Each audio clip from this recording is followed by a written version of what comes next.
November, where we also needs today is not some huge philosophy, it just needs some good examples to follow. And if we have good examples in the society, then all societies will become better.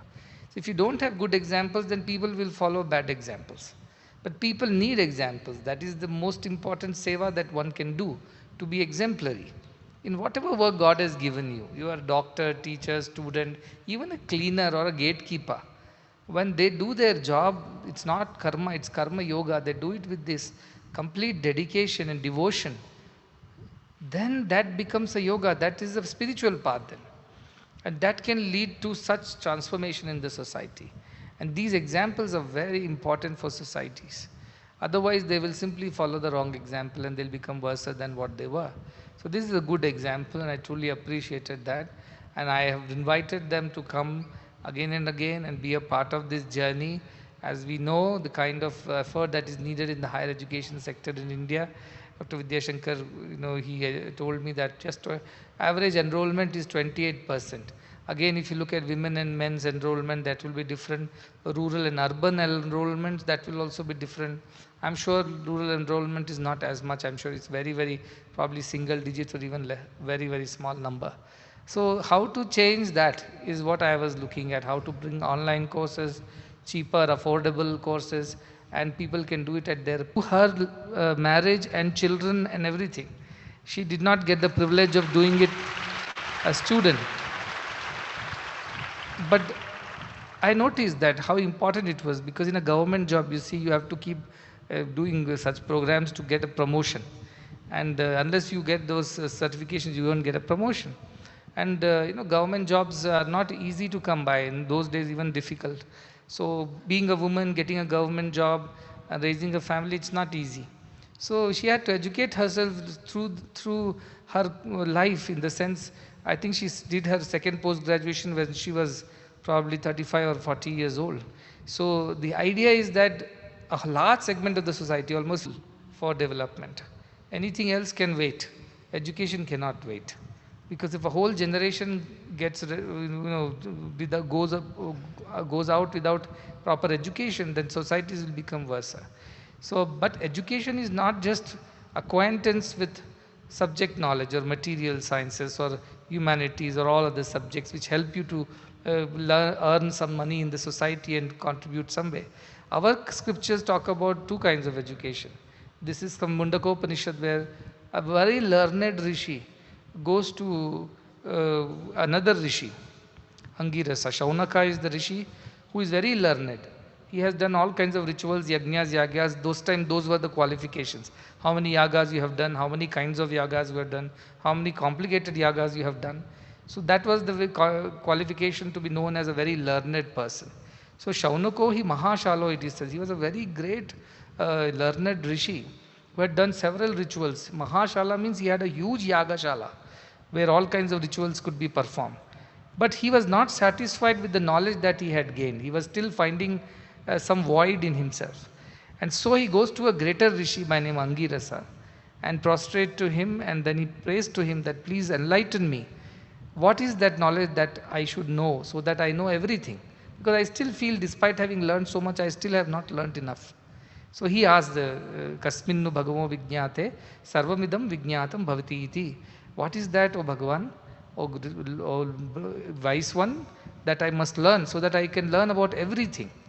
And that is when our Angirasa says, Dve vidye veditavye iti hasma yad brahma vido vadanti parachaiva paracha. The great ones, the knowers of God, divine, Brahman, have said that two kinds of education one must have. One is para, which is the higher education, and apara, which is the lower education. Now, higher education, lower education does not mean university education and school education. It simply means a higher kind of education and a lower kind of education. And in those days, lower education for the Rishi or the Brahmin class was to know all the scriptures, Shadangas, Vedas, Upanishads, all the rituals. So he said, you have learned that part very well, but that's still a lower kind of knowledge. There is a higher kind of knowledge which is that takes you to your divine self. That makes you realize who you truly are, that makes you understand that you are divine. That knowledge also should be taught. Without that, your education is not complete. Now just take that philosophy and apply it to today's academics and curricula and all the education institutions. Where are we teaching the higher knowledge at all? We may call ourselves as an institute of higher education or higher sciences or higher learning. But the real higher learning as per our Indian knowledge system is the knowledge of self, knowledge of God. Atma Vidya, Vidyanam. This is what Sri Krishna says. Amongst all kinds of knowledge and the knowledge of the self. And what is this knowledge of self? That you are essentially divine. And what is divinity? Satyam, Jnanam, Anantam, or Sat, Chit, Ananda, whichever way, Asti, Bhati, Priyam. There are so many definitions. But the sum and substance is divinity as that supreme, formless, nameless, attributeless consciousness which permeates and pervades everything. Isha Vasyam Idam Sarvam. Have we learnt about that? If you haven't learnt about that, you have not learnt much. That is what our scriptures say. You are still an Agyani only. You are not Gyani. Maybe you will call yourself Gyani because you have a certificate. But that doesn't help. I always tell our students, if you go to, at the end, you will meet Yama. As per our scriptures, Yama is the Lord of Death. You know, and he will be there to receive you after you die. And then he'll ask you, why should I give you moksha? Why should I liberate you from the cycles of birth and death? You tell I have a master's degree from VTU, he's not going to be convinced about it. You tell I have a PhD from Satyasai University, he says nothing doing. You show him all the certificates, I keep telling, he'll feed it to his buffalo and say, these certificates don't help you redeem yourself. This has helped you to earn a living, live your life comfortably on earth. But if you want to proceed further in your journey spiritually, these are not going to be of any use to me. Tell me what else you have done. We have no answers because we haven't learned the Paravidya. That is what takes us across. When you say, no, I am a Brahmavida, I am the knower of the Brahman and self. Even Yama bends down, bows down to the Brahmagyani, they say.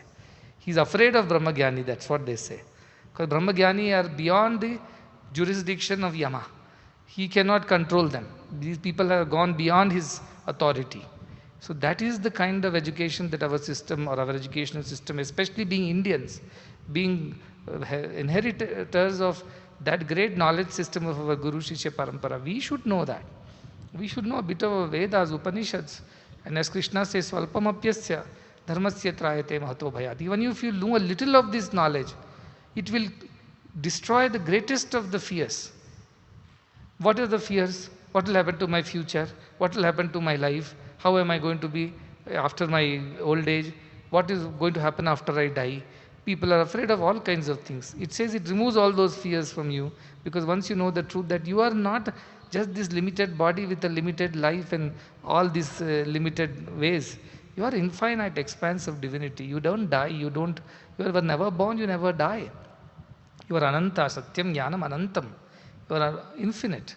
Therefore, you don't have to worry about things. And what about these daily losses and gains, these pleasures and pains, these successes and failures? These are like the waves in the ocean. Waves will come and go, but the ocean is always there. So it gives you that kind of a fortitude, that kind of a strength of mind, that kind of ability of character to withstand all kinds of ups and downs of life with this higher attitude that nothing is destroyed when a few things are destroyed in this world. And similarly, nothing much is gained if you gain a few things. So you never are egoistic when you are getting success, nor you become very depressed when you have a few failures on your way. You are always equanimous, like the great big ocean. Mayi ananta maham bodho, Ashtavakra says. Jagat vichi svabhavataha, and the world is like the waves on the ocean. Udaitu va astamayatu, name vriddhi na chakshatihi. The waves rise, the waves fall. The ocean doesn't get increased or decreased by that. Ocean is ocean, it remains forever. So our true nature of the self, once we know, we develop a lot of courage and strength. Because we know nothing is getting destroyed, nothing is getting added or reduced to us. We are here as an eternal existence, like the great ocean, on which one degree happens, another degree does not happen. One success happens, maybe one failure happens. These are like waves that come and go. I don't reduce, I don't increase by all these achievements or failures. So this kind of understanding can give so much of mental strength to the youngsters. The kind of depression, I am told 1 in 7 people on the earth at this point of time is going through some mental issue or the other. Absolute state of peace and bliss and happiness is not there for all. And these are scientific records. They're saying that is what people are going through, some anxiety, some depression, some other issue of mental issue. Why it is happening? Because they have not learned Dve Vidya. They have learned only one Vidya, which is how to get a degree, then get an employment and get ahead in life. They haven't learned the other side of it, what is the truth, which will help them to sustain through this process of ups and downs. Life is going to throw challenges. Nobody had a smooth ride, even Rama, Krishna, nobody. Everybody had to go through, but they could survive because they had this spiritual strength to help them. Whereas our students in the universities, nobody is taught all of these things. Because that what happens tomorrow if they don't succeed, they don't get what they desire for, or they don't get what they have worked towards, they become very depressed. They get angry, they get frustrated, they go through all kinds of mental anxiety because they don't have the strength. In the US especially, I keep seeing, when I was there in the US last year, I was seeing the newspaper that all the ERs are full of kids with mental anxiety. In an emergency room, you expect somebody with a cardiac arrest or a stroke or accident or trauma coming in. The kids are filling up ERs of the hospitals, it seems, because they're mentally depressed. They want to harm themselves. They want to commit suicide or they want to harm others. They have become very, very angry. And nobody knows how to handle these kids, they are saying. And there are not enough child psychologists who can do something about it. So that's becoming a crisis. And after COVID, even elders have gone through this mental anxiety. So the idea is that if you want to build better societies, you need better quality of human beings. And better quality of human beings come from better education. And better education is twofold. One, material education, which helps you to earn a living. That is called Jivanopadhi Vidya. The other one is that takes you to your ultimate destination, ultimate goal, which is to realize that you are divine. And that is Jivata Paramavadhi Vidya. Unless we have a blend of these two, our education, according to our scriptures, is not complete. And it's quite obvious, isn't it? Because those who have got education of only one kind, they don't seem to be happy in their lives. They go through so much of anxiety and depression. At least in India, even though educational institutions don't teach the higher education at home, luckily because our parents believe in God, in our scriptures, they have some puja, some archana, some rituals going on, because of which our children have some grounding in spirituality. If even our parents become atheists, imagine there is a neighboring country, all communist, nobody believes in God there. Think of ourselves. Anything happens in India, you go to your elders and cry, this happened to me, I was not deserving of this, why do I suffer? They'll say, some Purvajanma karma will be there, don't worry, God is cancelling that karma. At least we have some answer to console ourselves. Imagine if you are born in a country with no God, no spirituality, what answer will you have? You will be angry. I must take revenge. So if you are not capable of taking revenge also, you want to go and take revenge. At least here you settle down saying, if I can't do anything about it, I will accept it, saying God knows what is best for me, and I will see the silver lining in the dark cloud and move on in life. But here, other places, not possible. This is the trauma, this is the trouble that other countries and kids are having. Because there's no education about spirituality in the schools, which is why what the state versus church dilemma. And the other issue is, at home also parents don't talk about God or good things. Because of which children have no anchoring, no grounding, and that is why societies are getting worse. Violence to, vandalism to name it. And there is a judge sitting here, she would know. I met a judge in the US, and she was from the state of Georgia, and she handles all these cases of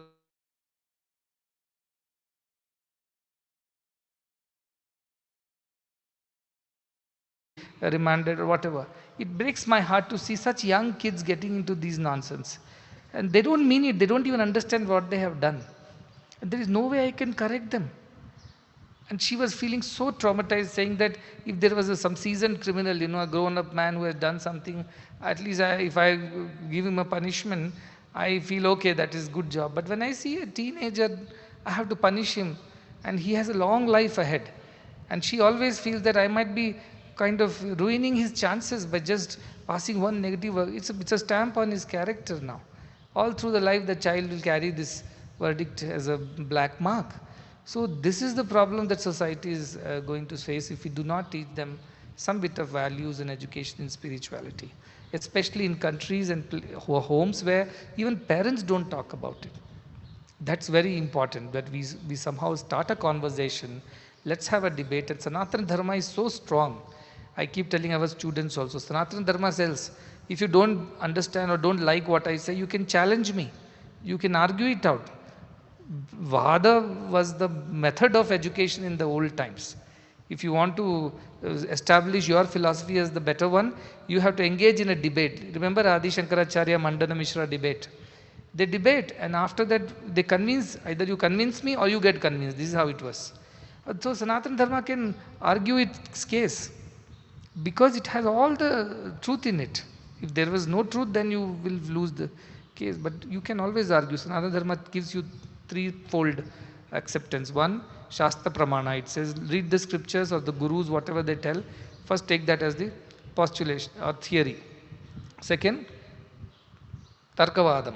Argue it out in your mind or with people who are of knowledge and ask questions and get the answers. And third, Anubhava, he says. Experience the truth for yourself. Example, I'll give you, kids are there. Somebody tells you some Newton in some point in time whom you never seen or heard discovered gravitational force. You all agree, okay, so you mug up the name Newton, one apple fell on his head or whatever the story is, and he discovered gravity exists. Then next thing what you will do is that first your teacher will say, okay, these are Newton's law. You have to remember. So you accept that. Next what you do, you argue it out. Why the apple fell down only? Why it didn't go up? The teacher will say, you see everywhere gravity pulls things, no? The larger objects pulls the smaller objects, the gravitational force. Now drop and see, the teacher will say. Then you drop and you see every time it is going down only. Keep doing that again and again. Then slowly you develop conviction in the force of gravity and come to a conclusion. You can always fly a plane or whatever, paper plane, but it will finally go and fall. Maybe a feather will float for some time because of the winds, and then again it will come down and settle when the winds breeze are not there. So somehow or the other the child can experiment in many different ways and finally convince oneself that gravity exists. This is what is science, isn't it all about? It's about asking questions, it's about finding how it happens, and ultimately that is what is scientific inquiry, and then finally you accept the science behind it. Our Sanatana Dharma says do that to our truths also. You say you are not the body, you are not the mind, you are Atman. Argue it out, how am I Atman? You say you are never born, you are never can be understood in a more scientific way if it's presented. I'm sure the next generation is going to benefit a lot. And if the next generation is good, we all can retire in peace. Otherwise, we will retire in pieces with all the criminals living around us. And we'll have to spend all our savings as our own personal security. Who knows who will bring a gun and shoot us for no reason. So this is the kind of society we want to build, where people are happy, healthy, and contented, and they have no regrets. They have done the right thing all their lives. That's what I told in the Ishwas Upanishad. What does the man pray at the end of his life? He says, Satya Dharmaya Drishtaye. Please bless me with the truth, with the self-knowledge, because I have led my life on the principles of Satya and Dharma. So be kind to me. And he tells the Lord or Ishvara, or in this case Sun God, he prays to, Kritosmara, Kritgum Smara, Kritosmara, Kritum Swara. Remember the good that I have done and forgive me for all the small sins that I might have committed. But can you imagine how many of us will be able to pray like this at the end of our lives? That I have led my life always on the principles of truth and righteousness, and might have made some inadvertent mistakes here and there without my knowledge. You must forgive me for all that and grant me the ultimate salvation. How many of us can pray? If I pull out a list, then we will have 90% of it is all wrong. Why? Because of ignorance. If you had known this is the truth, then we would never have made the mistake in the first place. But we didn't know the truth. Whose mistake? Our elders who didn't teach us. That's their mistake. So I have to go, if tomorrow a generation goes wrong, don't shoot that generation. That's not their fault. It's our fault who did not do the right things for them. So they became what they became. So it's a great responsibility on the shoulders of the educationists, academicians, the policy makers, and the society at large, the parents, the elders in the society, to train the next generation right, do it the way they will understand and accept, and that is how we will be able to create better society and better future for one and all. Because it was a gathering of a lot of educationists, so I thought I will share my thought and understanding of why we should incorporate values and some spirituality into our daily curriculum. And our institution is very blessed because we have a very controlled environment, and everybody comes with the same similar mindset, and everybody aligns themselves eventually to this idea of para and apara. In our institutions, we spend a couple of hours every day in learning scriptures from 6th onwards all the way to medical students. We have divided the day into 3 parts of 8 hours each. Night 8 hours, from night 8, morning 4 is called Tamasic Kala. That's only for rest and other things, rejuvenation. And then morning 4 to morning 8 and evening 4 to evening 8. These 4 hours plus 4 hours are Sattvic Kala, during which spiritual activities and other good things are undertaken. And morning 8 to evening 4, these 8 hours are Rajasic Kala, which is when you should act in the world, you should participate in action. That is the time when all the academics and other things happen. So we have divided the day in such a way that everybody gets enough time for everything, for physical development, mental, emotional development, academic development, also spiritual development. And this is how ancient Gurukula systems were running. And we have to somehow slowly, steadily, carefully, gradually introduce this back to our education system. Again, I said not everybody will take it immediately, but some people may follow this. They will benefit. Looking at the benefits that they receive, others will also get motivated. And slowly the entire system can change. So I am looking forward to doing this for education, right from schooling all the way to higher education. But as I said, if you have missed the primary school, at least you can teach this in high school. But if you miss the university, there is no more chances for you to teach anybody anything. They'll become a part of the society, and then they are not the problem. In Bangalore, everybody complains. Where are you? Oh, this Bangalore traffic, I'm in traffic. But we are the traffic. My car also is a part of that traffic which I am complaining about. So that is how tomorrow if we complain, oh, such a bad society, a terrible country, horrible people. You are also part of it. Remember that. Don't point fingers at others. And my question to always is that, what have we done about it? If you have done nothing, we have no rights to complain to anybody. If you have done something, then at least we can say a word. Otherwise, we don't have the right even to judge or complain to people. So let's work towards building a better society where there is harmony, there is peace, there is camaraderie, there is the spiritual understanding of oneness. Therefore, nobody harms anybody, everybody only helps all. Nobody engages in wrongdoings. All are righteous people. That is the Ramarajya, that is the Dharmarajya that we had always talked about. That's possible only through right kind of education. I am totally convinced that right education is the only solution to all problems in the world today and forever in the future also. So once again, thanking all the academicians who have come here, and to devotees who are going back now after these functions, go back to your country, take this inspiration from here. And more than preaching, do the practice. Practice is more powerful than preaching. So looking at you, your conduct, your demeanor, your behavior, the joy that you radiate, the peace that you radiate, others should get interested in knowing how come you are like this, what happened, you went somewhere, you came back as a different person. What has changed? What is the magic? Then you should talk about what you learned and how you are practicing it. So this is all I expect from people. That is the true Guru Dakshina, which is to follow the footsteps of Guru, to follow his teachings, and to bring glory to him by your own behavior. And people, that's why when medical students were congratulated by the external examiners, they came from 7-8 different medical schools, and they all said academically they have done very well, but more than that, the culture, the behavior, the humility, the communication, the way they behave, we haven't seen another medical college like this. That made me more happy, because marks people will get in any college. But this remarks, I said, good remarks is very important for me. Marks is your what you get. Remarks is what makes me feel very proud. And I feel I have passed if our students get good remarks like this from the society. And you definitely pass when you get good marks. But for me, that's not the end of your education. Till you achieve this other side of it, I am not happy with the education that you receive. And so, continue on this journey, walk in the footsteps of the Guru, follow his teachings, and that's how you inspire many more in the society. This is what will